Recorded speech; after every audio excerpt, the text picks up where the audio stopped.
February 24th, the Battle of Eylau.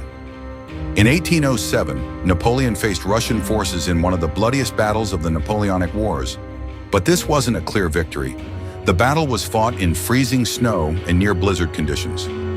Visibility was low, formations collapsed, and chaos spread across the battlefield.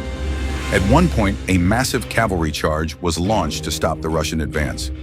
Thousands of soldiers fought in brutal close combat across icy ground. By the end, neither side had truly won. Here's why it mattered. At Eylau, it showed that Napoleon's army was not invincible, and that future wars against Russia would be far more costly than expected.